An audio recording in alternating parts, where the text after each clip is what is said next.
Hello everyone, this is Priyanshu Gupta here. I hope you all are doing well. So this is the third part of our series, that is building live stock tracker app using Django channels, Slurry and Redis.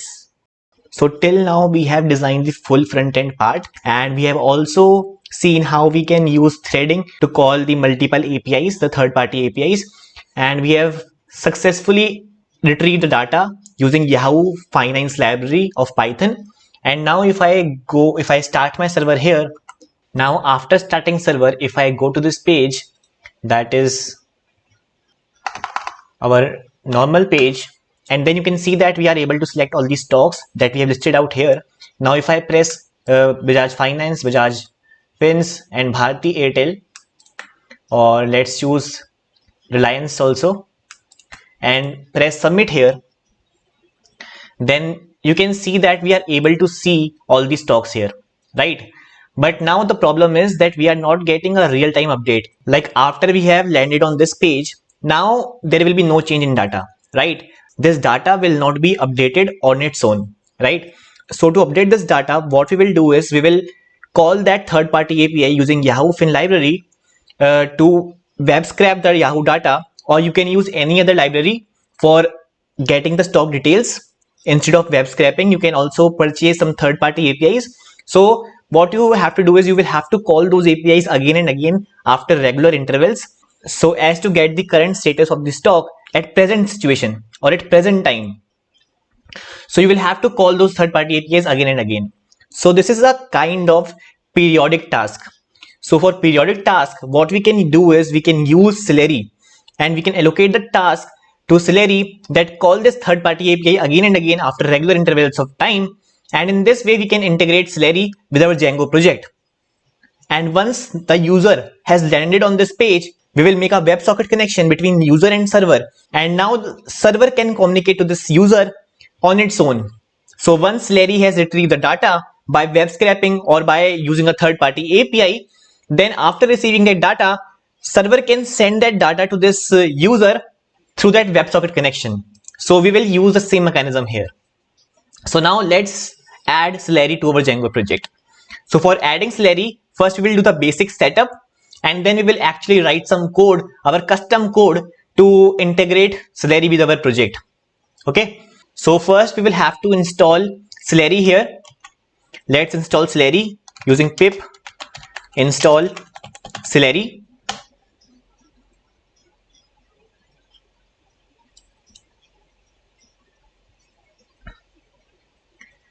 And after you have installed the Slurry here, then let's see what is the version that has been installed on our system, right?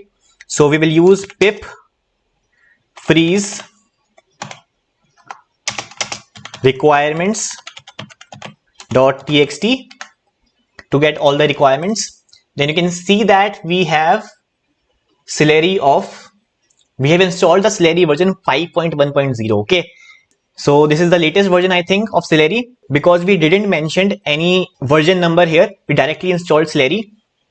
So after installing Slurry in your virtual environment, what you will have to do is you will have to move to the settings.py here.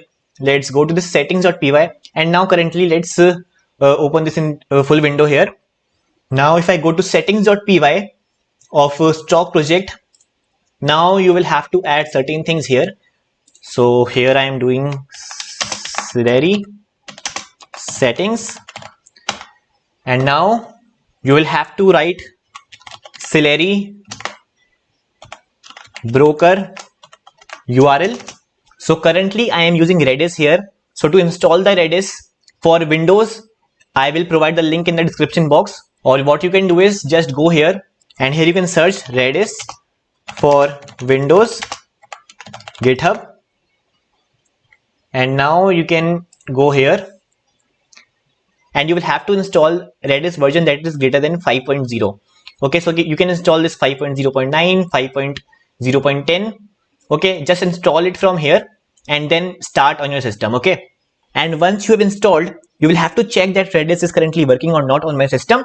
So for checking that, what you can do is you can go to the directory here. So if I go to C directory, because I had installed that Redis inside the C directory. So now if I go to this program files, and here it is Redis. And now if I press this redis cli.exe, then I will get the window like this. And now if I say ping here, and then you will get a pong here. So if you are getting this pong, then it means that Redis is working on your system. Now I will close this. So I will write the Celery broker URL here as Redis 127.0.0.1 and port number 6379, because this is the default port at which Redis starts working. Now Celery accept, and Redis is basically needed for performing a broker function. So basically what is happening is, like, you have a Django project and now you also have Celery here to perform the background task. So now Django project will tell Celery that you have this task, so perform this. So for allocating the task to Celery, it will use some broker here which will maintain a queue, and this is here Redis, which has a queue of task. So Django will send the task to this queue, and these tasks will be performed in a FIFO manner, first in first out. So the task that is added in this queue first will be performed first by the Celery worker. So in this way Redis will tell Celery to perform the task. Okay, in this way our full process will work here. So this is done now, and then we will add this Celery accept content, and we will write here application/JSON, then Celery result serializer, and for this we need JSON and Celery task serializer, then JSON, then we will have to mention the Celery time zone here, and here we are using Asia Kolkata because by default it has been set to UTC. Celery time zone, so it's done here. Okay, we have configured all these Celery settings here. Control save. But now we also want one Celery result backend to see the status of all these Celery tasks, that it's successful or it's failed. So for adding that functionality, we will have to use Django Celery backend. So for that, we will have to use one new module that is called as Django Celery results. Okay, to see the status of all the tasks that we have allocated to Celery, that it's successful or it's failed. So to see that, we will install one more pip module. So let's install that using pip install Django Celery results. And after it has been successfully installed, then we will have to add one more app inside our installed apps, and that is Django Celery results. Okay, and now we can allocate the task to the Celery. But here our situation is different. We want a periodic task which needs to be run automatically after regular intervals. So here basically we are not allocating tasks to Celery. Okay, we are not allocating tasks to Celery. What if we want is, we want something, some external module that can allocate tasks to this Celery automatically. Like this, Celery, perform this task now. Perform this task after 10 seconds. Perform this task after 10 seconds.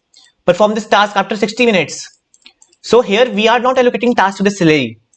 Okay, it's not our responsibility. So to allocate this responsibility to a separate module, we will have to install Django Celery Beat. And that Celery Beat has the responsibility to allocate the task to the Celery. And we can also allocate a periodic task to Celery Beat. That Celery Beat, now you can go forward and allocate this task to Celery automatically after regular intervals. So now we have basically three things here. One is Django project, which is running on a different process, and then we have a Celery beat which is running on a different process, and we have a Celery worker which will perform the task, and we also have one more thing, that is Redis, which is running on different process. So here we have 4 modules. Okay, so this Celery beat will basically tell Celery that now you can perform the task, and we can allocate the task to the Celery either from Django project by ourselves, or we can put a task inside the Celery beat, and then the Celery beat will automatically tell Celery that now you have to perform the task, and in between Redis will work the role. Okay, so whether we are using a Celery beat or whether we are adding a task by ourselves through this Django project code, then we will have to use this Redis as a broker, because first we will have to add the task to the queue of this Redis broker, and then from this queue the task will be given to the Celery to actually get executed. So this is the workflow. So here we will have to install one more module that is called as Celery beat, and to install that we will have to use the command Django pip install Django Celery beat and hit enter here, and it will be installed. And now again we will have to add one new app inside our installed apps, and that is Django Celery beat. Control save, and here we will have to add one more setting. First, Celery result backend. This basically means at which place you will have to store the data of results, that my task is successful or it's failure or it's currently in pending state. So to know about the task, where you will have to store all the information. So currently I am using DjangoDB here. This means that I am storing all that information about the task inside this Django database itself. Okay, the database that we are currently using. You can also use Redis here, but currently to see the results on that admin panel of Django, I am using this DjangoDB only. And again, you will have to add one more thing. Celery beat scheduler. And here you will have to mention Django Celery beat dot schedulers database scheduler. Okay, control save. So we have configured everything about Celery here, and I have also explained you how Celery is working. And now what we will do is we will add the task to the Celery. And if you want me to make a complete video on the Celery, like everything about Celery basics, then you can tell me in the comment section box. I will definitely make the video on it as well, because here I will directly use the Celery beat to run a periodic task. Here we have done the Celery beat scheduler, and then we will have to make one new file inside our stock project, our project folder, and that is celery.py. New file celery.py, and inside the celery.py, first we will have to add from __ future import absolute import Unicode literals import OS from Celery import Celery from Django.conf import settings from Celery.schedules import cron tab. Cron tab is basically for allocating a periodic task. Like I want the task to be allocated at 2 p.m. at 3 p.m. Okay, so for that we generally use this cron tab. And I think we don't need a cron tab here, because we are not allocating any task that schedule at 2 p.m. or schedule at 4 p.m. So we don't need that right now. And then we will have to use this os.environ dot set default Django settings module stock project dot settings. You can also go to the documentation of this Celery and copy the code from there as well. But here, if you try this code, you will not face any errors. Okay. And now we will do app equals to Celery, and we will mention the project's name. It's stock project. Then app dot conf dot enable UTC equals to false, because we want to actually disable this UTC timings, because currently we are using this Asia Kolkata time zone. So that's why app.conf dot update, and then we will mention the time zone here, time zone Asia Kolkata.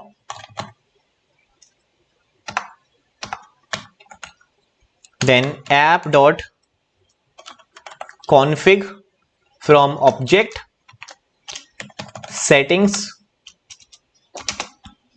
namespace equals to Celery, and then we will configure the beat schedule. So we will add the task to this scheduler, that is beat scheduler. So app dot conf dot beat scheduler, and then we can allocate the task to this. And here I will mention every 10 seconds, because I want this program to run at every 10 seconds. Okay, you can also change this on your own, but there is a chance that you may get blocked by Yahoo, because there is a limit in that you can make only 2000 requests per hour. Okay, only 2000 requests per hour. After that your IP will get blocked. I don't know for how much time they block the IP. Task, and we will have to make one new file inside this main app. Let's create one new file and let's name it task.py, and this task.py we will have to create inside our app folder, and inside this task we will have to mention the task. Okay, so now we will mention the task here from Celery import shared task, and then @shared task bind equals to true.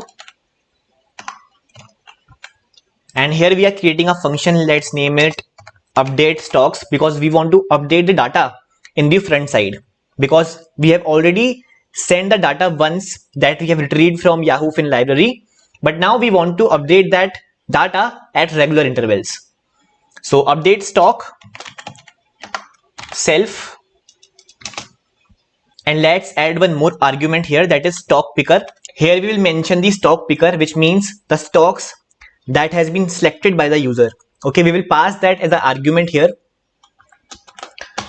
Currently what our main motive is that what we want is, suppose user 1 is there and he has selected some stocks here. Okay, let's say he has selected some 3 stocks, and then after he has selected some stocks, then we will add that task inside our Celery, which it has to call after every 10 seconds. Then it will call one third-party API of Yahoo. We have Yahoo here, Yahoo Finance, and it will return the response here, and then we will use the WebSockets to return back to update the stocks here. Okay, so after the user has selected the stocks here, then we will add those stocks inside this task of Celery, because in meantime, if some user 2 comes here on our website and he selects some other stocks, let's say some 5 stocks here, and then what we will do is, instead of creating one separate task instead of creating one separate task in Celery, what we want is we will add these 5 stocks in this Celery task as well, because in this way we will reduce the number of server calls, right? Because if you are paying for that third party API service, then it will increase the cost, right? If you are calling that API again and again for separate users, what we can do is we can add these stocks inside the same task, and if it's common to both, then we will not add those. But if it's not common, then we will add those stocks inside this Celery task, and then Celery will call the third party API by passing those stocks as arguments, and then it will return the response, and then we will return the response to user 2 and user 1 accordingly after regular intervals. But here we will, before sending the data back to the users, we will first filter those stocks which user has selected, because we will return only those stocks that has been selected by the user, right? So we will again put a filter here, and we will send only that data that user has requested for. So in this way we have also reduced the server API calls and decrease our cost as well. One more way is that, like if you are launching this website for commercial purposes and you have a lot of traffic, then what you can do is you can call this API, because currently we don't have API to retrieve the data for all these stocks available, because in Indian stock market I think there are around 5,000 stocks. So if you have access to third party APIs that provide data for all these stocks in one go, then what you can do is you can use the Celery that is independent of these users, right? It is independent of these users. Like if even there are no users, then also it will call that API after regular intervals and store that data inside database. So we have database here, so it will store all the details inside this database, and Celery will keep on working on its own. It is independent of these users. So we will add the task in Celery Beat scheduler, and then Celery Beat will guide Celery to call that third party API after regular intervals, and after retrieving that data, it will store all the details and update those details inside this database respective to its stock. But currently we don't have that third party API that gives us results of all these stocks in one go, and we also want to reduce the cost, so that we only make the third party API call only if user is there on our website. User is currently working on our website and wants to track those stocks. If he closes the website, then automatically that task will be deleted from the Celery. We want that scenario here. So here we are not using this mechanism that retrieving all the data in one go and storing that in database, and then after we have stored in database, then if user comes on our website, then we will use WebSockets to send data from database itself, right? We will retrieve database records that user has requested for, only those records of stocks, and then we will send we will update the front end using WebSockets from this database itself, right? But here we are not using this database. We will add the stocks that has been selected by the user in Celery task, and then Celery will make the call to server, and then we will send the data using WebSockets and update the front end. Okay, so here we are not using database, we are only using the Celery here. However, we need database for some other purposes, but we will not store all the stock details inside this database. Okay, so this is our scenario here. Now we will add the task inside this update, and let's name it update stock. Okay, and we will pass the argument of stock picker here, the stocks that has been selected by all the users. Okay, and how we will do that, we will see that later on. So data and available stocks. So we will again copy the whole code that we have used here in views.py, because we have to do the same work here. Let's copy this and paste it inside and paste here. Okay, we have pasted this. We will have to import here from Yahoo Fin dot stock info, import star, and we are good to go. Control save, and we will also have to import thread here from threading, import thread, and let's remove this time part because we don't need that here.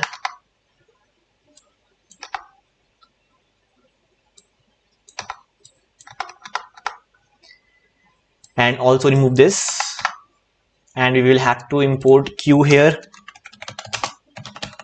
import queue.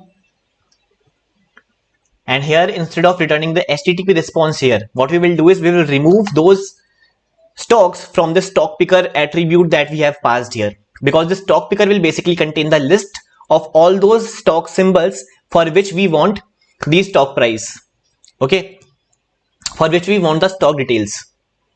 Stock picker dot remove I, and control save. And here we will not print data, we will return done. And adding the WebSockets part, we will cover that later on. But now let's first see that our Slurry is working or not. So we have added the task here, and then in slurry.py, let's add the task here as our app name, in which we have defined the task main app dot tasks dot update stock, and comma schedule. We want to schedule it every 10 seconds. So 10. Then arguments, the arguments that we want to pass here. So we can here pass all the arguments of stock that we want, like Reliance dot ns. So we can pass all the arguments here, but we want something here dynamic, like there is no need to predefine it, and we can dynamically allocate the arguments to this scheduler, right? And also, if we add this task directly inside this Git scheduler, then what will happen is this task will automatically be called at every 10 seconds, even though there is no user on front side. Like if there is no user on our website, like suppose user 1 and user 2 are there and they have broken the connection, so now they have closed our web application, even then the scheduler will allocate the task to this Slurry, and Slurry will keep on calling that third-party API and getting the response here, even then, because we are adding here by this method, right? But we don't want this. What we want is, as soon as there are no users on our website, then it will stop calling this third-party API. Okay, we want that functionality. So for adding that functionality, what we will have to do is we will have to write some custom code, right? So what we will do is we will now integrate WebSockets in our Django project, but let's first see that it's working or not. Okay, it is actually able to call that third-party API or not. Let's put a stock here. Let's add a argument of reliance.ns here, and here let's add this in list format. Okay, list format. Here I will write two stocks name, stock symbols. One is reliance.ns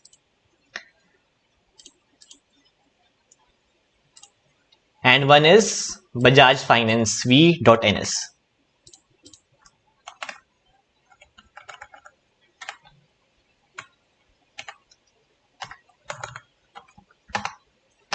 Control save. Now I will start the server here. Python manage.py run server. No module name group.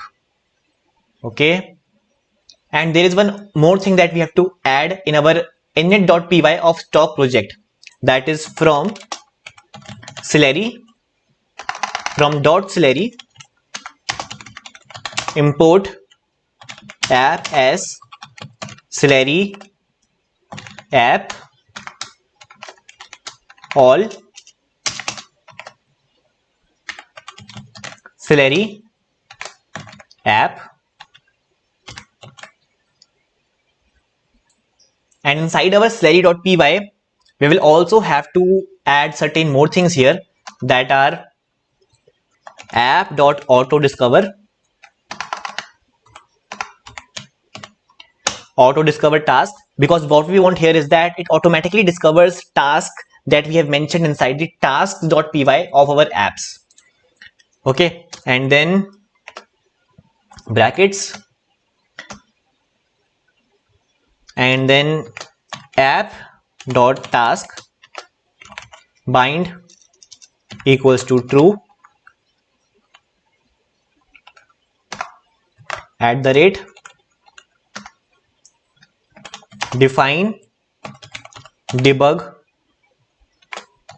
task self print f request self.request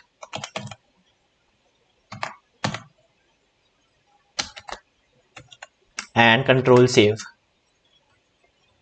Now if I start the server here, then again we are getting one error that is no module named grp. I think the error that we are getting here, grp, I think this is something new that the Slurry has added in its new version. So what we will do is we will downgrade our Slurry version from this 5.1.0 to 5.0.5, because earlier when I was testing this project, I was using Slurry version 5.0.5 and it was working absolutely fine. I have also searched on Stack Overflow. Some people have asked this question recently, but no one has answered till now. So if we get the answer in future, we can easily upgrade to Slurry latest version. So currently let's downgrade our version. So we will use the command pip uninstall Slurry, and we will install pip install Slurry double equals to 5.0.5. hit enter, and we have successfully installed Slurry 5.0.5. and now if I start the server here using python manage.py run server, then you can see that our server is running absolutely fine. And now we will also have to apply the migrations here, because Django Slurry results and Django Slurry beat will make some models in our Django project in our database. So now python manage.py migrate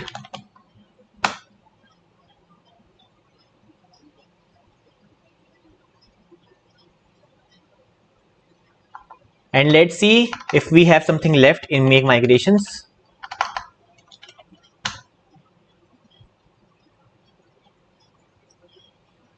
Okay, so we will again have to migrate this.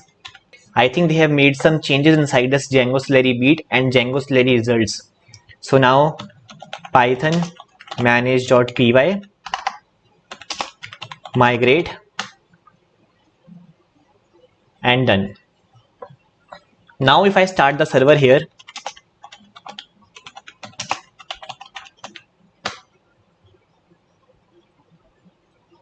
and let's open the browser here, and now let's close these, and now if I go here to admin panel, and first we will have to create a super user. So python manage.py create super user. Okay, Priyanshu Gupta contact @gmail.com 1234 and now if I start the server here and write this and admin,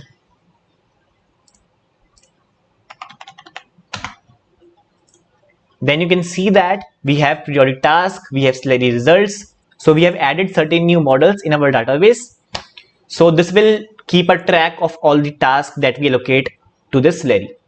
So for starting the Slurry process, you will have to open one new PowerShell here, and you will have to write the command here, that is, so Celery officially don't support Windows, but for starting Celery on Windows, what you can do is you can use three ways. One is using Eventlet, or using G event library, or using pool equals to solo. Here this Celery will not be able to use concurrency, threading and multiprocessing modules effectively to perform the task more efficiently, but just for development mode we can use Celery on Windows as well, because when you deploy your website you generally use a Linux server. So now to start Celery worker we will use Celery -a stock project dot Celery worker -pool equals to solo, then -l info. In this way we will start the Celery worker to perform all the tasks. Okay, missing Redis library, so we will also have to install Redis library here, and that is this thing. We will have to install Redis using pip install Redis, and then we will start this Celery worker here, and now it has been started. And now if we allocate some tasks to the Celery, then it will automatically start working. And now if I start Celery beat also, so let's say we will start Celery beat using Celery -a stock project beat -l info, and hit enter here. And now Celery beat has also started here. Now if I go to browser here and go to periodic task, and if I refresh this page, and we will also have to add here comma here, control save, right, in arguments, because it's a tuple. Sorry, it was schedule, I was doing it wrong. We will have to remove this R from scheduler, and it is schedule here. So now if I start Celery worker here, Celery beat here, and let's start Celery worker here and start our python manage.py run server. Now if I go to back to the Celery here, then you can see that database scheduler schedule changed, and it is sending data, that is main app.task.update stock. So it will send the task to Redis broker, and it will be performed by the Celery worker, and see it is saying done. So it is performing the task. It is actually calling for this reliance.ns and Bajaj finance.ns. It is calling the third-party API, that is Yahoo Finance API.